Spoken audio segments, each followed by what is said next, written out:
Could you imagine being that poor sumbitch? Could you imagine that? You come up behind like a drunken idiot scholar and you give them the old in out, right? And then like they don't notice, right? And you're like, should I do it again? I can tell you immediately right now what type of personality my attacker has. And my attacker is very similar to me, I think. I am the type of person where if I go into a shop to buy something, even if I know exactly what I want to buy, and I'm like, hello, ready, like, hi, like I'm trying to get the attention of somebody to like help me out, right? Like a shopkeeper, right? And they don't notice me and they don't respond. Instead of trying again, I will just turn around and then walk out and then find another store to go to. Not because like I'm feeling insulted, just more like, oh, okay, I guess you're busy. Okay, bye. And then I'll just like leave. So I think the person that stabbed me would probably get along with me because we're probably the same person, right? They stabbed me and they were like, haha, yeah, like this will get a rise out of him. And then like I didn't respond and then they're like, oh, okay. All right, I guess you're busy. I'll go stab someone else then. Haha, take care. Have a good one.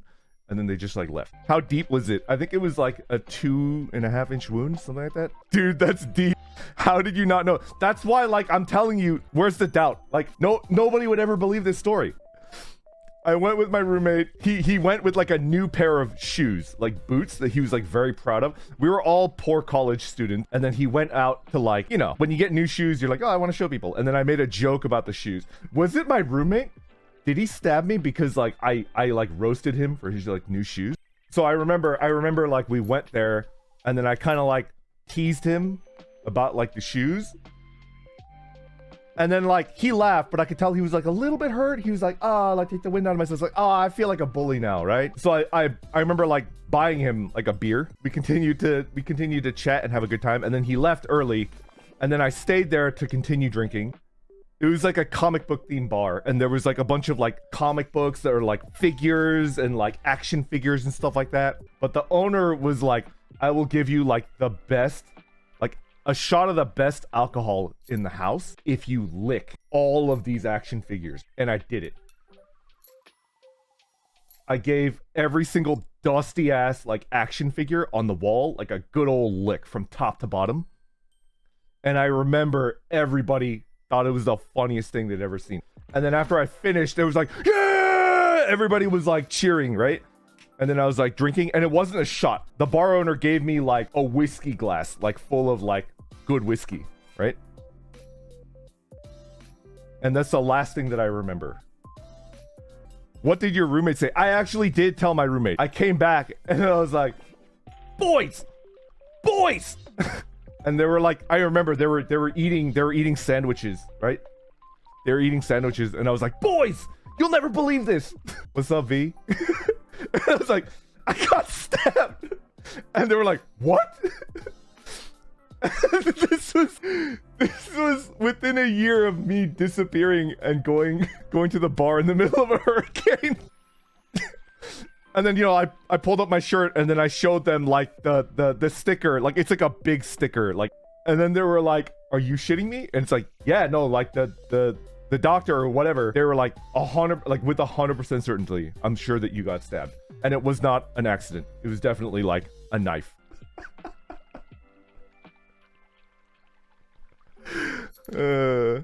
I did tell my professor. I did take the rest of the week off of class, even though I didn't need to. Because I was obviously good enough to like walk around and like hang out with my roommates. And I went drinking.